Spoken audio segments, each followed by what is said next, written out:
ओम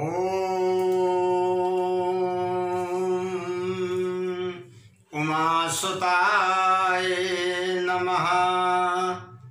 ओम वीणावादिनी सरस्वत्यै नमः। ओम श्री सीतारामचंद्राभ्यां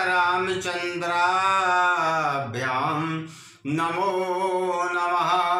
ओम हम हनुमते नमः। ओम श्री परम गुरु चरण कमलेभ्यो नमो नमः। प्रिय सुजन बंधुओं, आज आप लोग श्रीमद् मारुतिमानस गाथा के 16वें पारायण को श्रवण करने के लिए उपस्थित हुए हैं।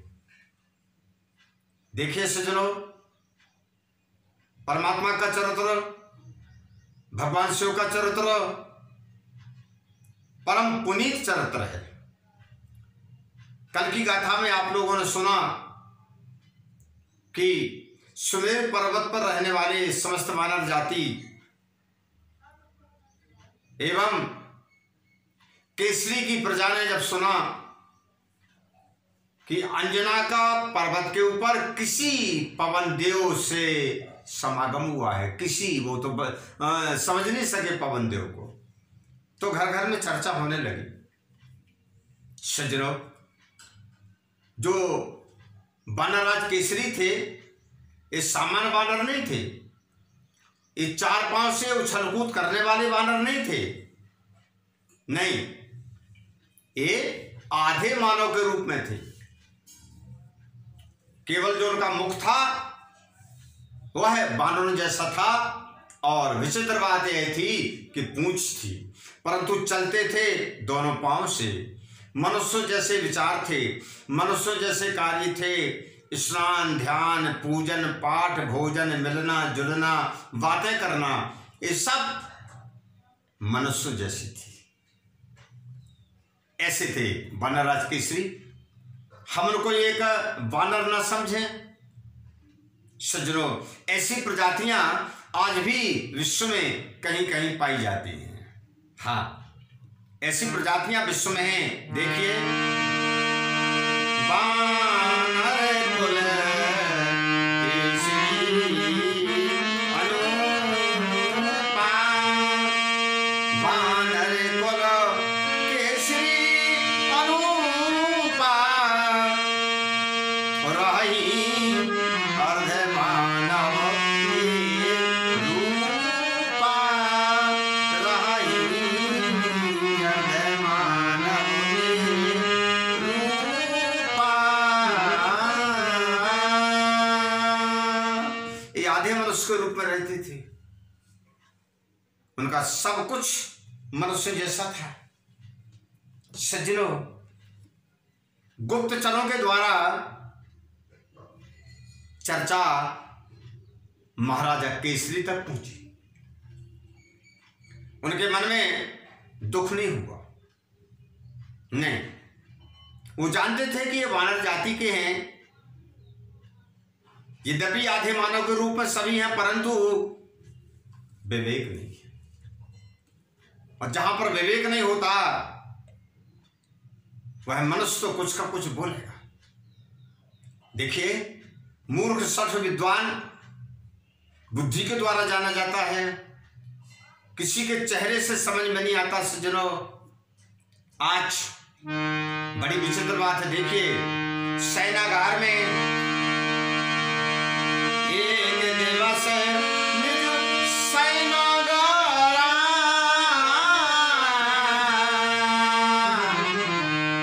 एक दिवस निज सैनागार, दंपति की विमल विचार, दंपति की विमल विचार।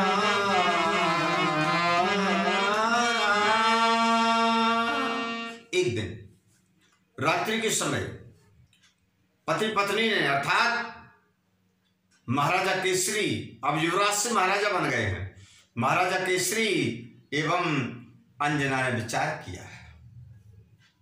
क्या विचार किया? बानर जाति हृदय अज्ञानी, ये वानर जाति के हैं, इनके हृदय में ज्ञान तो है नहीं। देवी, हम देख रहे हैं कि उनकी नजरें बदल गई हैं। हम देख रहे हैं कि सेवक भी हैं तो उनकी नजरें बदली हैं। सबकी नजरों में कुछ गिलानी समझ में आ रही है। हम और आप तो जानते हैं हमारे आपके हृदय में तो कोई गिलानी है नहीं, परंतु समाज के अंतर्गत यदि नजरों में गिलानी उत्पन्न हो जाए तो फिर मनुष्य को समाज से दूर हो जाना चाहिए, क्योंकि समाज अर्थात समाज है। बानर जाति हृदय अज्ञानी, बानर जाति हृदय अज्ञानी, हरि चरित्र का जाने मानी, हरि चरित्र का जाने मानी।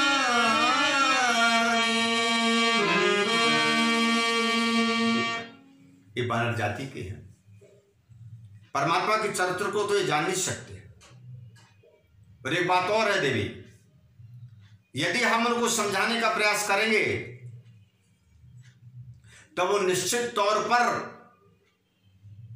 हमें और ज्यादा कलंकी घोषित कर देंगे, क्योंकि चर्चा जब बढ़ती है करणे करणे जपन जना तो कानों कानों में फैलती रहती है।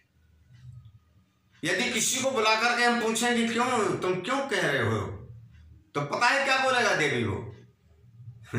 वो नाम ही बताएगा, वो ये बोलेगा हमने सुना है। जिसको बुलाओगे पूछोगे वो यही कहेगा हमने सुना है, हमने सुना है, हमने सुना है, हमने सुना है। अब किससे सुना है इसकी खोज व्यक्ति नहीं कर पाएगा। अंजना ने कहा स्वामी जी बहुत अच्छी बात है, आपके विचारों से मैं सहमत हूं। अब क्या करना चाहिए? क्या कहा उन्होंने कि देवी हमारा विचार तो ये है कि अब इस स्थान को छोड़ देना चाहिए। तो क्या फिर अपने राज को आप छोड़ देंगे? कभी आएंगे नहीं? आएंगे। कब आएंगे? बोले जब पुत्र का जन्म हो जाएगा। उनके प्रभाव को देख करके यही जनता, यही लोग चरणों में गिर करके आरती उतारेंगे। देवी ऐसा होता ही है।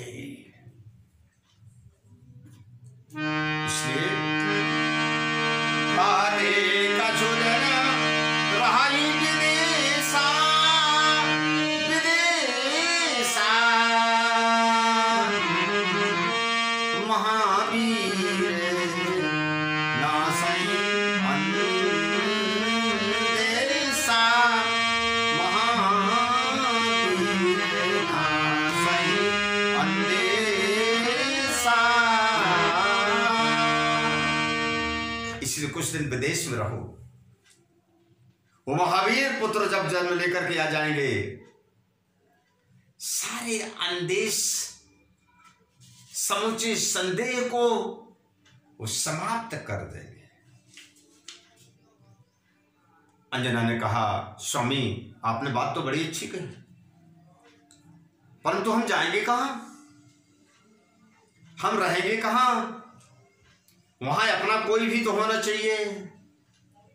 क्या जिस व्यक्ति का कोई नहीं होता कहीं, वहां वह नहीं रह सकता। वहां केवल सन्यासी ही रह सकते हैं, और हम और आप सन्यासी नहीं है।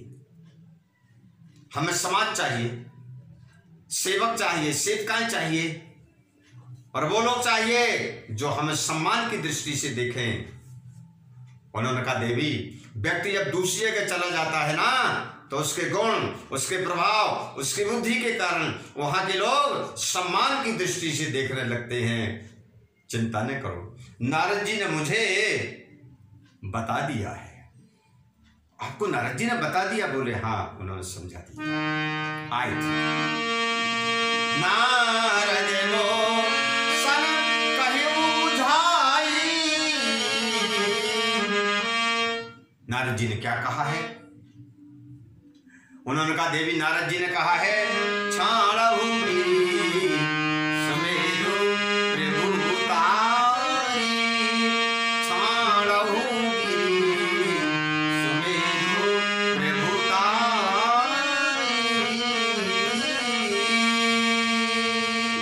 नारद जी ने हमसे कहा है कि तुम कुछ समय के लिए सुमेरु पर्वत कर राज्य त्याग दो। उन्होंने ये भी कहा है देवी कि जो भगवान शंकर को अवतार लेना है, उन्होंने किसी पर्वत को वरदान दिया है, उनका अवतार सुमेरु पर्वत पर नहीं होना। इसलिए हमारी प्रजा कारण बन रही है। प्रजा का दोष नहीं है, प्रजा की बुद्धि में भाभी बैठी हुई है। अच्छा, अंजना उठ के बैठ जाती हैं, हाथ जोड़ के बोलती हैं, स्वामीनाथ बड़ी उत्सुकता की बात है, हमारे पुत्र का जन्म यहां नहीं होना। हाँ, यहां नहीं होना। कहां होना है बताएं तो वहीं चलेंगे।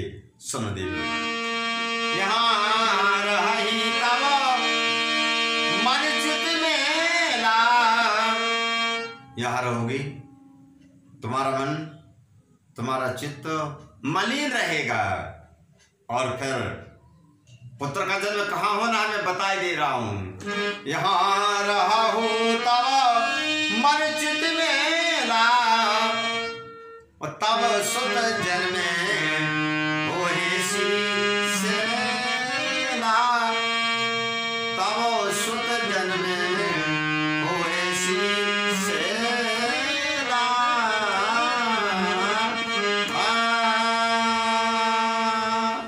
देवी, अपने पुत्र का जन्म श्रीशैल पर्वत पर होना है।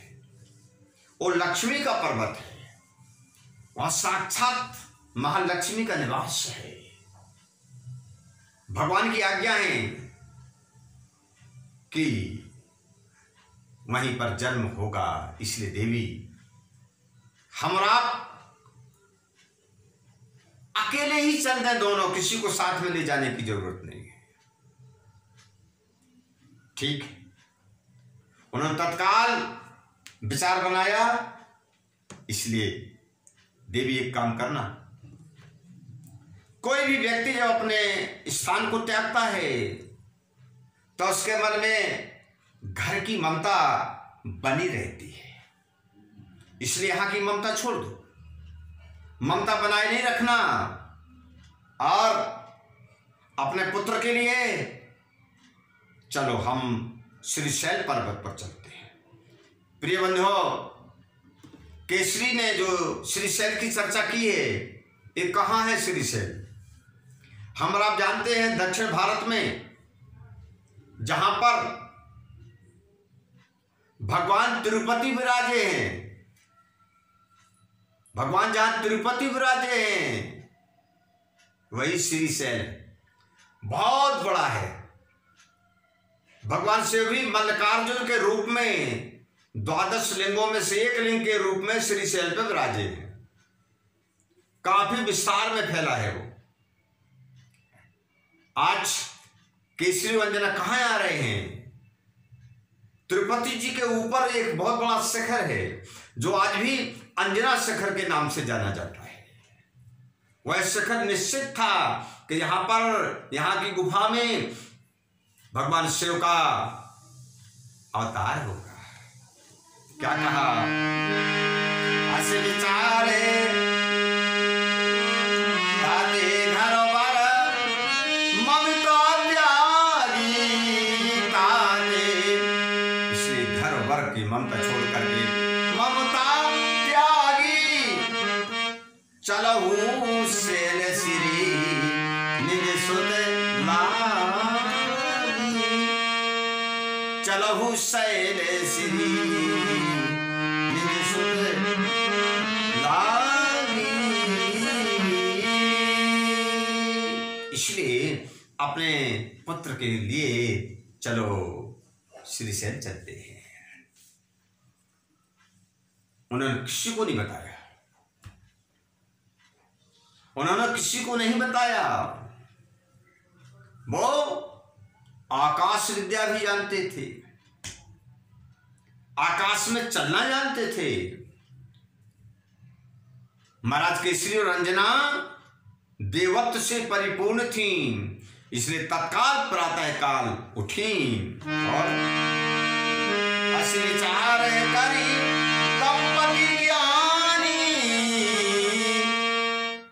और कीनी श्री शैल रजधानी, कीनी श्री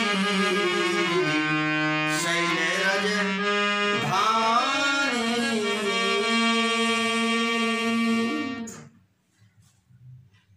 दोनों जन रात्रि में ही बिना किसी को साथ में लिए श्रीशैल पर्वत पे आ गए और उन्होंने श्रीशैल पर्वत पर आते ही श्रीशैल पर्वत को अपनी राजधानी घोषित कर दिया। सुबह जब यहां पर वानर उठे, भवन सूना था।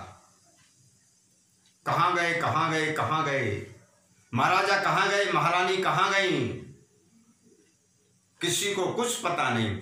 फिर चर्चा कर रहे हैं मूर्ख वानर गिलानी के कारण भाग गए होंगे। हाँ, ये मूर्खों की परिभाषा है। जाने के बाद भी कुछ लोगों को दुख हुआ, लेकिन कुछ कहते हैं गिलानी के कारण चले गए होंगे। देखो सज्जनों, किसी के कहने से कुछ नहीं होता। मनुष्य परमात्मा के चरणों की सेवा करते हुए अपने चरित्र को बचाए हुए चले। लोग कब तक कहेंगे, क्या क्या कहेंगे, एक दिन उनको चरणों में आना ही पड़ेगा। यहां से कथा फिर मोड़ लेती है बंधुओं। हाँ, महाराजा केसरी और महाराजा सुग्रीव मित्र थे, मित्र थे।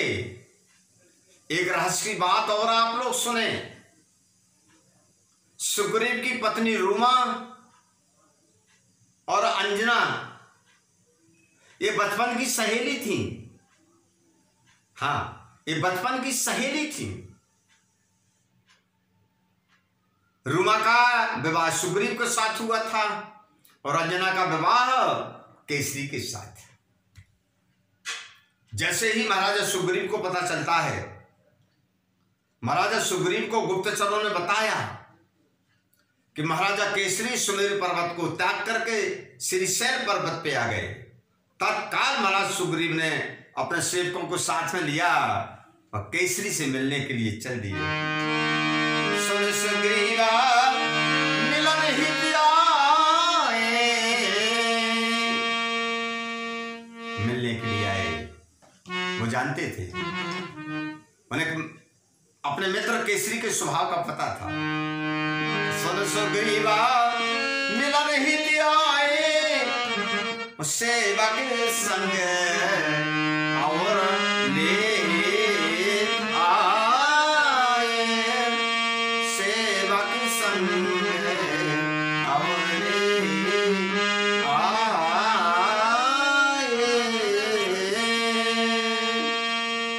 और अपने सेवकों के साथ, बहुत से सेवकों के साथ में महाराजा सुग्रीव शैल पर्वत पे आए, श्रीशैल पर्वत पर। आज दोनों मित्रों का मिलन हुआ। सज्जनों, शास्त्र कहते हैं जब भाई साथ छोड़ देता है, परिवार साथ छोड़ देता है,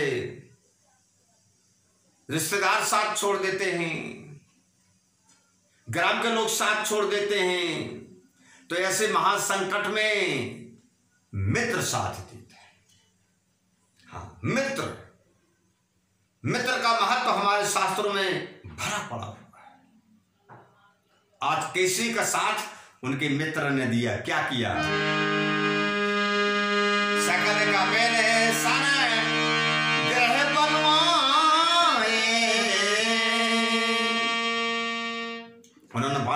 आज्ञा दी, अपने सेवकों को आज्ञा दी। उन्होंने श्रीशैल पर्वत की गुफाओं में पूरा नगर बना दिया। हाँ, महाराजा के रहने का निवास अलग पूरा, और जो सेवक संग में लाए थे उनको भी आज्ञा दी कि तुम यहीं रुको सेवा में। सकल कपिने सन ग्रह बनवाए, पुनि सुग्रीव नगर निज आए, पुनि सुग्रीव नगर निज आए।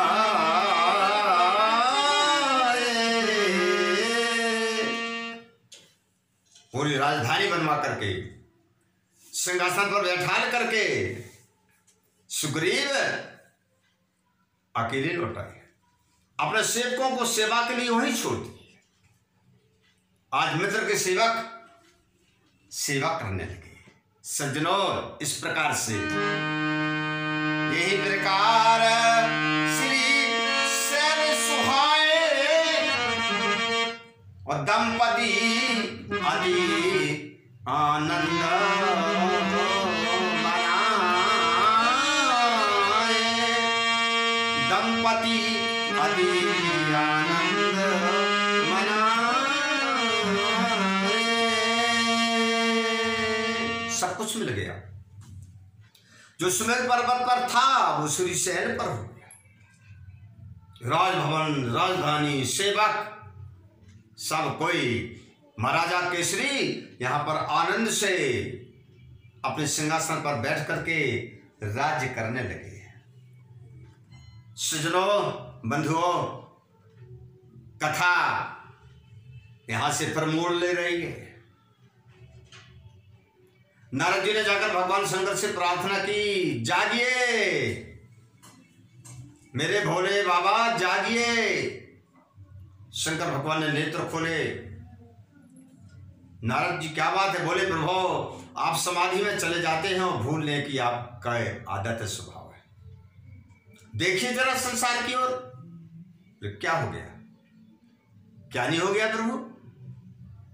आपके माता पिता श्रीशैल पर पहुंच चुके हैं। आपका अवतार श्रीशैल पर्वत पर होना है, इसलिए अब विलंब का कोई कारण नहीं है। विलंब का कोई कारण नहीं है। भगवान शंकर हंसे और भगवान शंकर ने तत्काल अपने दूसरे रुद्र को बुलाया।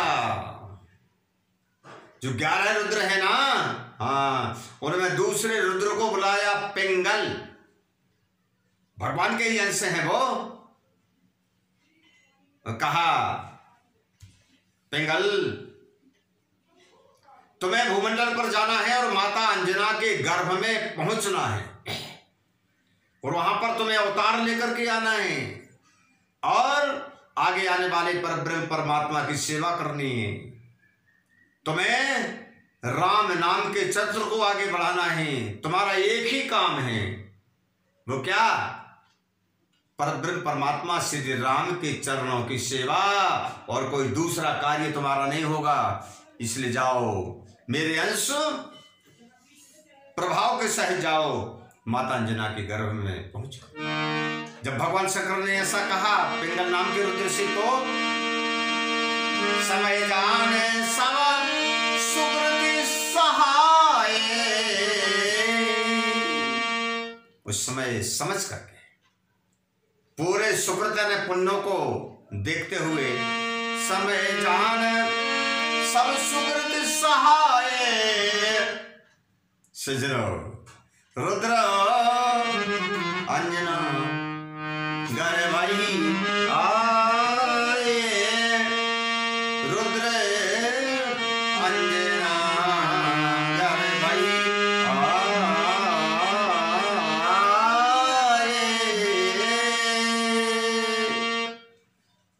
बात प्यारे प्रभु, आज वो समय आ गया, आज वो पुण्य काल पहुंच गया। भगवान शिव अपने रुद्र के रूप में माता अंजना के गर्भ में आ गए। आ गए, खुद आ गए। हाँ, माता अंजना को अपने आप से अच्छा लगने लगा, अपने आप से उनके मन में खुशी होने लगी। देखो, अच्छी जीवात्मा जब माता के गर्भ में आती है तो माता का मन निर्मल हो जाता, उसे स्वादिष्ट मधुर अच्छा भोजन करना अच्छा लगता है, नींद अच्छी आती है, क्रोध दूर भाग जाता है, रात्रि में अच्छे अच्छे स्वप्न देखने लगती है वो माँ। समझ लेना चाहिए कि जीव आत्मा जो आने वाला है वो पुण्यात्मा है। जब कोई दुष्टात्मा घर में आता है तो माता का स्वभाव चिड़चिड़ा हो जाता है, उसे गुस्सा आने लगती है, वो फर से लड़ने लगती है किसी से भी। और मैं संत हूं, मुझे कहना नहीं चाहिए, परंतु उसके पहले तो गृहस्थी में था, मुझे ज्ञान तो है। जीवात्मा जब एक प्रकार से कठोर आत्मा या दुष्टात्मा करनी चाहिए तो माताएं जो ना भोजन करना चाहिए वो भोजन करने लगती हैं, बासी उन्हें पसंद लगने लगती है। कोई कोई मिट्टी खाती हैं, कोई कोई भस्मी राख खाने लगती हैं, पता नहीं क्या क्या होने लगता है। लड़ना उनका स्वभाव हो जाता है। क्यों? जो जीवात्मा गर्भ में है ना, वो अच्छे विचारों का नहीं है। हाँ, ऐसा होने लगता है। प्रिय बंधुओं, आज क्या हुआ? माता पिता ही है आनंद भारी, पर मन अभिलाषा अमित विचारी, मन अभिलाषा अमित विचारी।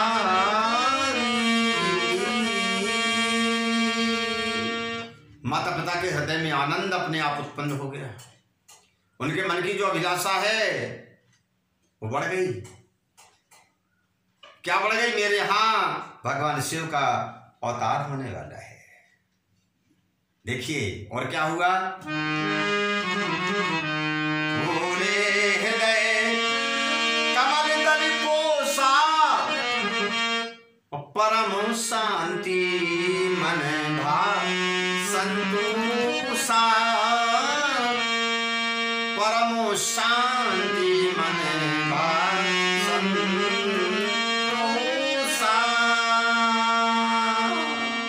ये सबसे विशेष बात है सज्जनों, उनका हृदय कमल चक्र खिल गया, विकसित हो गया।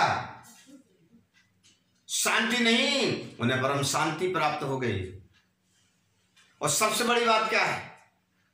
संसार के प्राणियों के मन में संतोष नहीं है। हाँ, संतोष नहीं है, लेकिन आज उनके मन में संतोष उत्पन्न हो गया, परम शांति, हृदय में प्रकाश, प्रतिदिन आनंद आ रहा है। नित्य प्रति नव अनुरागी आनंदा, विकिसिया तन जन रवि चंदा, विकिसे आतम जन रवि चंदा।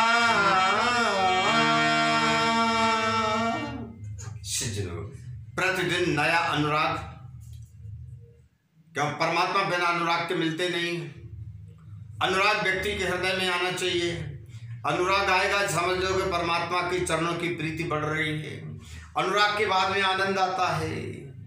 आनंद अपने आप से आने लगे तो आनंद ही आनंद। क्यों? आजकल के संसार में मजा है परंतु आनंद नहीं है। सिद्ध लोग, उनके आत्मा के चक्र खुल गए। ऐसा लगने लगा जैसे सूर्य चंद्रमा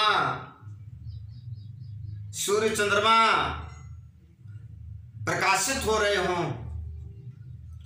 भूख का ध्यान नहीं, नींद का ध्यान नहीं, केवल एक ध्यान है ओ भगवान शिव अवतार लेकर के आने वाले हैं। और स्वप्न में भी भगवान शिव दर्शन देने लगे, कभी डमरू बजाते हुए, कभी नाचते हुए, कभी छोटे बच्चे के रूप में, कभी योगी के रूप में, अनेकों अनेकों प्रकार के रूप में भगवान शिव स्वप्न में दर्शन भी देने लगे। सज्जनों, आज की गाथा में इतना ही, इतना कहता हुआ मैं अपनी वाणी को विश्राम देता हूँ। बोलिए श्री हनुमान जी सरकार की।